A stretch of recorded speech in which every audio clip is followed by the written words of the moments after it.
14. Gênesis 22, do 1 ao 14. E aconteceu, depois dessas coisas, que Deus provou a Abraão e lhe disse: Abraão, e ele respondeu: aqui estou eu, ou eis-me aqui.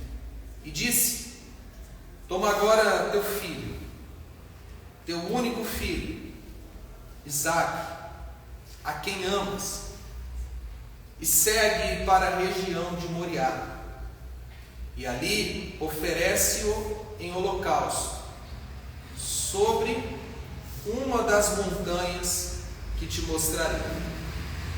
E Abraão levantou-se cedo de manhã, selou seu jumento, tomou consigo 2 de seus rapazes e Isaque seu filho, e rachou a lenha para o holocausto, e se levantou e seguiu para o lugar que Deus lhe mostrara. Então, no terceiro dia, Abraão levantou os olhos e viu de longe o lugar. E Abraão disse a seus rapazes: ficai-vos aqui com o jumento, eu e o menino seguiremos mais adiante para adorar, e voltaremos a vós. E Abraão tomou a lenha do holocausto e a pôs sobre Isaque seu filho, e tomou nas mãos o fogo e um cutelo, e foram os 2 juntos. E Isaque falou a Abraão seu pai, dizendo: meu pai.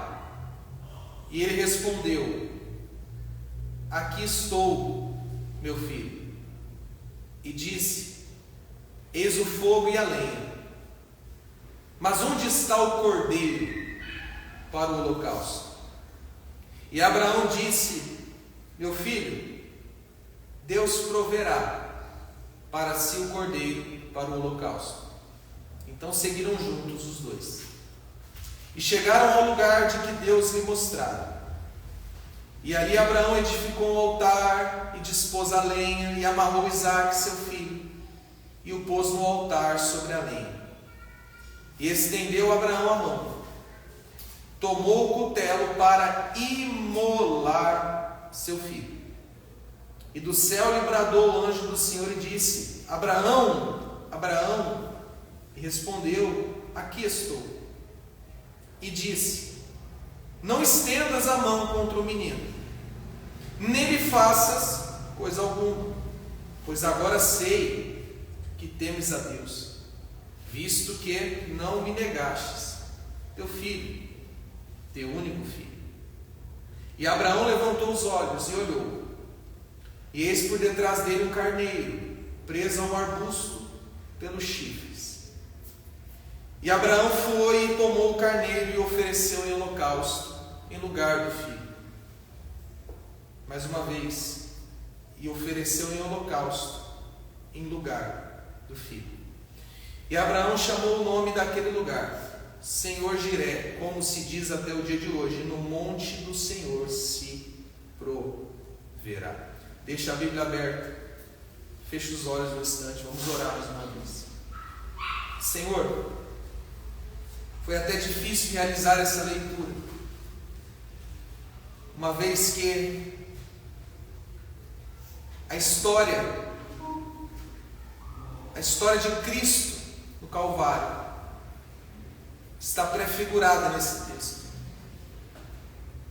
Ó Deus, eu não sou capaz de expor esse texto, eu não sou capaz de trazer essa mensagem tão bela, tão linda, tão gloriosa.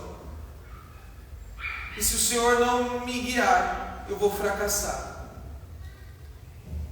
E os irmãos que nos ouvem tampouco poderão compreendê-la, se o Senhor não lhes abrir os olhos, os ouvidos e o coração. Então faça, Senhor, com que a palavra cumpra o propósito pelo qual ela foi enviada. E no final, ao nos levantarmos, o perdido se levante salvo, e o salvo se levante para adorar o Salvador. Amém e amém. Olhe para mim, por gentileza, e preste muita atenção. Vou fazer um breve resumo. para introduzir os irmãos nesse texto. Deus chama Abraão lá em Ur dos Caldeus, dizendo a ele: sai da tua terra, da tua parentela, da casa do teu pai, vai para a terra que eu te mostrarei. Abraão foi. E foi com uma promessa de Deus sobre a vida dele. E a principal das promessas é que, por meio da descendência do Abraão, todas as famílias da terra seriam benditas. De Abraão nasce a nação de Israel, mas a promessa é que não apenas a nação de Israel seria bendita, mas todas as famílias da terra. Estudamos isso há 2 quartas-feiras atrás e descobrimos que esse descendente, por meio do qual todas as famílias da terra seriam benditas, não era Isaac, era Cristo. Gálatas 3 nos mostra isso. E ali a gente percebeu em Gênesis 12 o evangelho sendo pregado a Abraão. Ali a gente percebeu em Gênesis 12 que já não se tratava de Abraão, se tratava do descendente de Abraão, Cristo.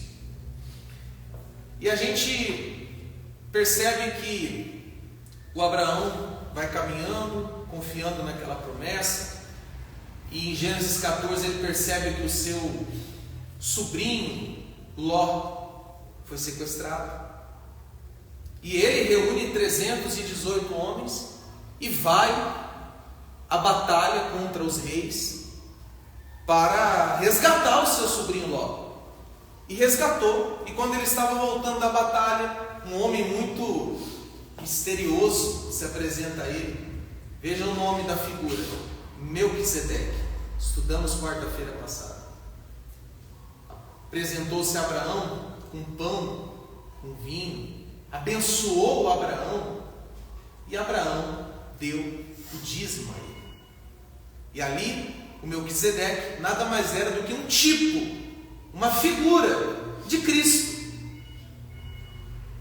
o sumo sacerdote, não da linhagem de Abraão, Cristo, o sumo sacerdote, segundo a linhagem de Melquisedeque. A gente estudou isso em Hebreus 7, semana passada. Ali a gente viu que não tratava de Melquisedeque ou de Abraão, mas de Cristo.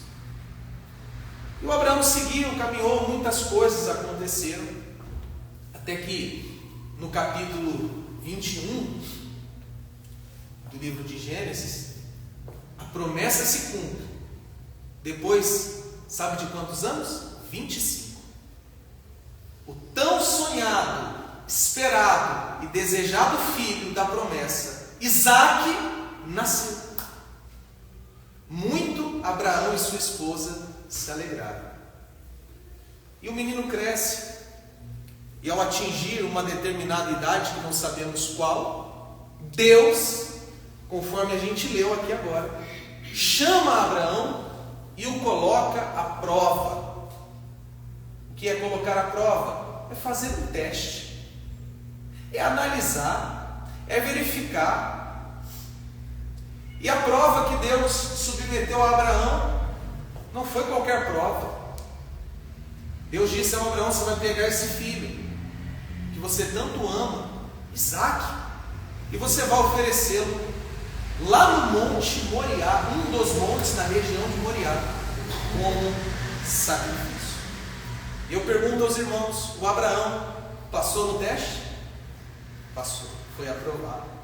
Na hora que ele iria executar o seu filho com o cutelo, enrolar o seu filho com o cutelo, Deus o proíbe e diz: basta, agora eu sei que você me entende, você foi provado e aprovado.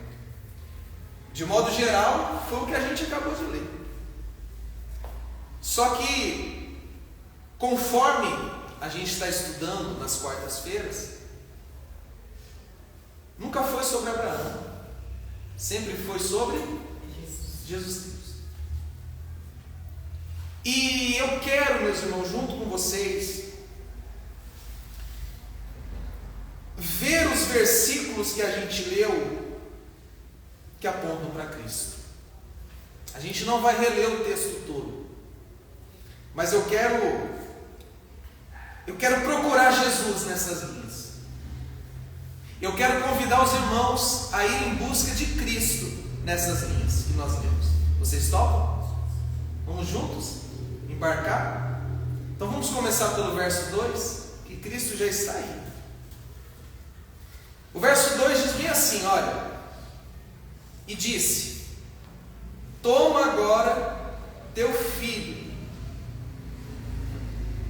teu único filho, Isaque, a quem amas. Para aí. É difícil estudar isso, porque é muito grande. Tem duas informações sobre o Isaque que Deus disse ao Abraão. Duas afirmações. Primeiro, único filho. Segundo, a quem amas. Meus irmãos, isso é uma figura de Cristo. Todos conhecem, eu acredito que todos conhecem o texto de João 3,16, que diz bem assim: Deus amou o mundo de tal maneira que deu, atenção agora, o seu único filho. Único. Quem era o único filho do Abraão? Quem era o único filho de Deus? Cristo. Só que como nós lemos, a segunda afirmação é: a quem amas. Não é apenas o único filho, é a quem amas.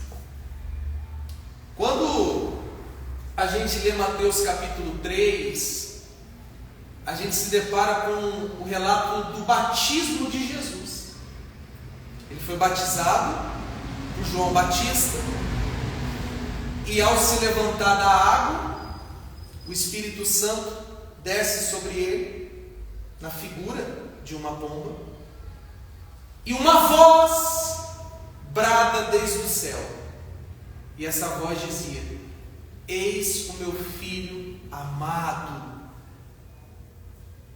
em quem a minha alma muito se alegra. Quem era o filho amado do Abraão?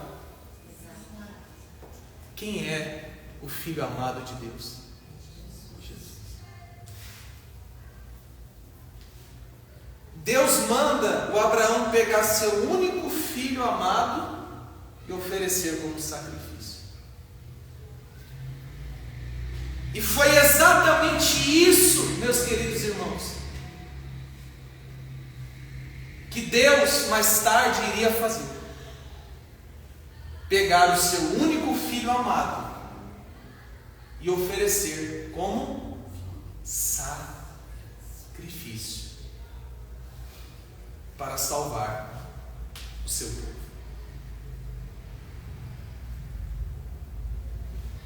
O monte aonde o Abraão sacrificaria o seu único filho amado era o Monte Moriá. O monte aonde Deus sacrificaria seu único filho amado também é um monte, só que é um monte chamado Calvário ou Gólgota.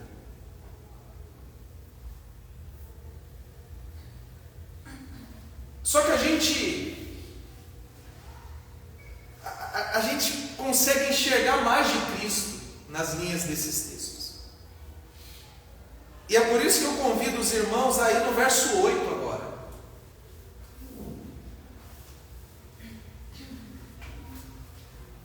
Vamos ler o 7 e 8. Isaque falou a Abraão, seu pai, dizendo: meu pai. Ele respondeu: aqui estou, meu filho. E disse: eis o fogo e a lenha, mas onde está o cordeiro para o holocausto? E Abraão disse: meu filho, Deus proverá para si o cordeiro para o holocausto. Veja bem, meus irmãos. Eu acredito que o Abraão não se deu conta do que eu vou falar agora. Eu acredito que ele não se deu conta. Mas você sabia que o Abraão estava profetizando aqui? quando ele disse: Deus vai prover. O que é prover? Providenciar, preparar. Deus vai prover o cordeiro para o holocausto. Por mais que na cabeça do Abraão ele estava se referindo a uma confiança que ele tinha de que Deus iria preparar um cordeiro no momento, no Moriá, só que sem perceber ele estava profetizando aquilo que nós encontramos em João 1:29. Ouça o que está escrito em João 1:29. Quando João Batista vê Jesus passando, ele diz bem assim: eis o Cordeiro de Deus que tira o pecado do mundo.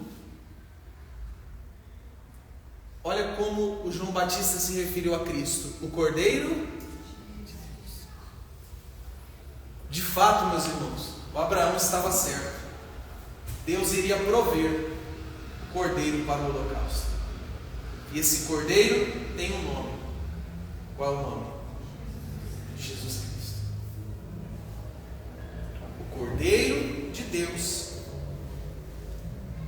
que foi preparado por Deus, que foi sacrificado por Deus para salvar o homem dos seus pecados. Só que tem mais. A gente consegue ver mais de Cristo aqui. Vamos no verso do 10 ao 12. Isso aqui para mim é muito grande, gente. Vamos ver do verso 10 ao 12. Estendeu Abraão a mão e tomou o cutelo para imolar. Guarda essa palavra. Para fazer o que, meus irmãos? Imolar seu filho. E do céu lhe bradou o anjo do Senhor e disse: Abraão, Abraão. Respondeu: aqui estou. E disse: não estendas a mão contra o menino, nem lhe faça coisa alguma, pois agora eu sei que temes a Deus, visto que não me negastes o teu único filho. Meus irmãos, o Abraão pegou o cutelo para imolar o Isaac. Sabe o que é imolar? No original, no hebraico, imolar traz a ideia de despedaçar. Até porque o holocausto era feito assim: o animal era despedaçado e depois queimado. Então Abraão estava pronto para despedaçar o corpo do seu filho e queimar como sacrifício a Deus. Só que tem um porém. Deus não permitiu que o Abraão imolasse Isaac. Porém,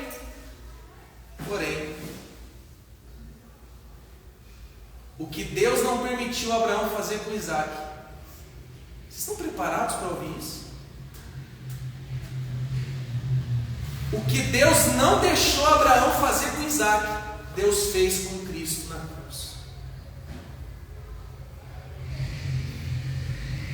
Isaías 53:10 diz bem assim, sobre Cristo: ouvidos e corações abertos agora. Isaías 53:10 diz assim sobre Cristo: ao Senhor agradou moê-lo,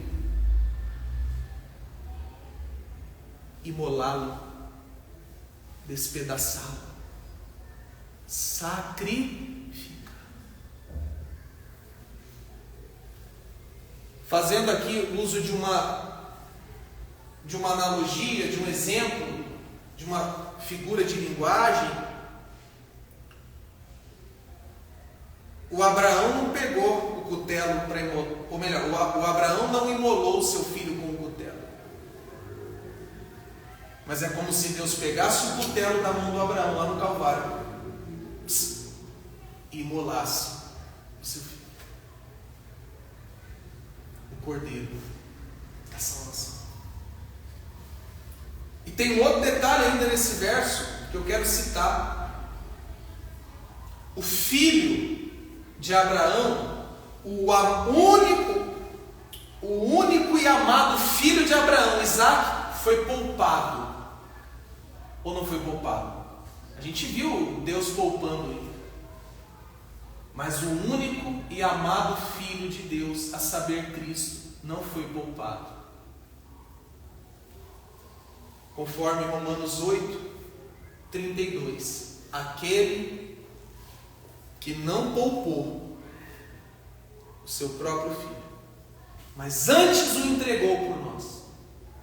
Aí ele vai continuar dizendo: não nos dará juntamente com Cristo gratuitamente todas as demais coisas.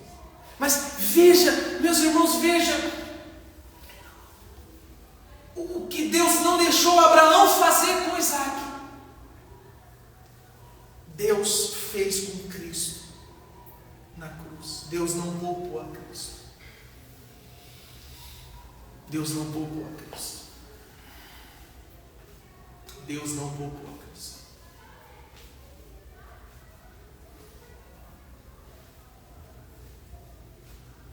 E por fim, o verso 3 nos traz a principal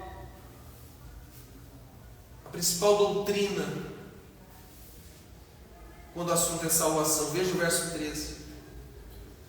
E Abraão levantou os olhos e olhou, e eis por trás dele um carneiro, preso a um arbusto pelos chifres. E Abraão foi.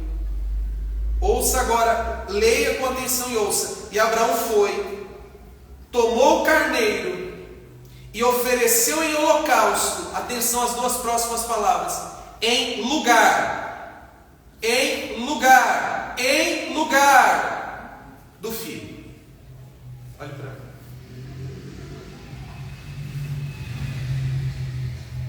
Ouça isso, meus irmãos. Isso é a base da doutrina da salvação pela fé em Cristo. Ouça.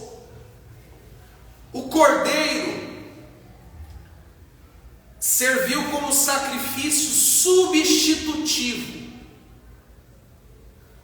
Ou seja, o cordeiro foi morto no lugar do Isaac. O cordeiro trocou de lugar com o Isaac. Quem iria morrer? O Isaac. Quem morreu? O cordeiro morreu no lugar do Isaac. Meus queridos irmãos, entenda este que é o principal conceito da justificação pela fé, da salvação por meio da fé, da obra redentora de Cristo. Jesus Cristo, que é o Cordeiro de Deus, ele foi um cordeiro substitutivo. Por quê? Porque quem era para morrer era você. Quem era para ser morto era eu. Quem era para ser imolado, não por um cutelo, mas pela impetuosa e terrível e justa ira de Deus, era eu, era você, porque quem pecou fui eu, quem pecou foi você. Mas Cristo, como cordeiro substituto, olha para mim, ele faz isso aqui, ó. Ele troca de lugar com a gente. Vocês não estão entendendo. Vocês não estão entendendo a grandeza disso. Isaías 53, voltando no Isaías 53, só que agora no verso 5, vai dizer que ele, Cristo, foi ferido, foi maltratado, foi morto por conta das nossas transgressões. O castigo que nós merecíamos foi colocado sobre ele. Ele trocou de lugar com a gente. Ele deu a sua vida como resgate da nossa vida. Ele foi o cordeiro substitutivo. De modo que o meu pecado não ficou sem castigo. Porque Deus não pode deixar de punir o pecado. O meu pecado recebeu o justo castigo. Porém, tal justo castigo não veio sobre mim. Veio sobre o Cordeiro de Deus, a saber, Cristo. Quando ele foi morto na cruz do Calvário. Ele nos substituiu. Ele trocou de lugar conosco. Agora, Deus pode perdoar o homem e continuar sendo um Deus perfeitamente santo e perfeitamente justo. Eu tenho uma notícia para te dar. Duas. Você quer a boa ou ruim? Eu não vou te dar a boa, vou te dar a ruim. Eu vou te dar a ruim. Você que está em casa, eu vou te dar uma péssima notícia. Você, eu, somos pecadores. Ah, pastor, isso eu já sei. Não é uma notícia tão má, não? Nós pecamos não contra o homem, nós pecamos contra um Deus. E esse Deus é perfeitamente justo, perfeitamente santo, e é um Deus irado. E esse Deus, ele está prestes a castigar o homem. Este homem está debaixo de condenação. Este homem está debaixo da ira de Deus.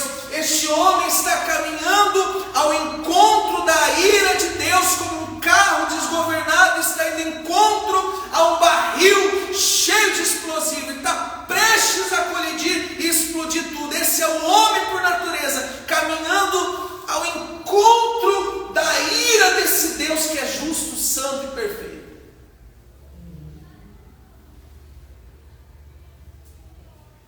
Porém, pelo fato de Cristo ter sido morto na cruz no nosso lugar, a ira caiu sobre ele. E a partir do momento que você crê em Cristo, e agora é a boa notícia, esse Deus irado, ele se acalma. E ele não vai mais te condenar. E ele não vai mais te destruir. E ele não vai mais te imolar. Por quê? Porque você creu naquele que foi imolado no Calvário, no seu lugar, Jesus Cristo. Sabe o que significa, meu irmão? Minha irmã? Que o homem está perdido. E que a única forma desse homem ser salvo é através de um Salvador. E o nome desse Salvador é Jesus. Ou você crê nele e se arrepende dos seus pecados e deposita toda a sua fé e confiança nele, ou um dia você vai estar diante do trono de Deus, recebendo sobre si a ira. A ira. Amém? Creia em Cristo. Corra para Cristo. Corra para Cristo. Se você está vivendo no pecado, corra para Cristo. Se você está confiando na sua justiça, na sua bondade, corra para Cristo. Corra para Cristo. Na época de Noé, qual era o único meio de salvação do dilúvio? Alguém sabe? O único meio, a única forma do homem não ser massacrado pelo dilúvio, qual era? A arca. Noé correu para a arca, a família do Noé correu para a arca. E eu quero dizer aos irmãos, e eu quero dizer aos incrédulos, eu quero dizer aos ímpios, eu quero dizer a quem está me ouvindo: a única forma de você escapar da ira de Deus é correndo para Cristo, é se abrigando em Cristo, é confiando em Cristo, é invocando a Cristo, é dependendo de Cristo. porque não há salvação fora de Jesus Cristo. Amém? Curva sua cabeça, sentado mesmo. Ó Deus,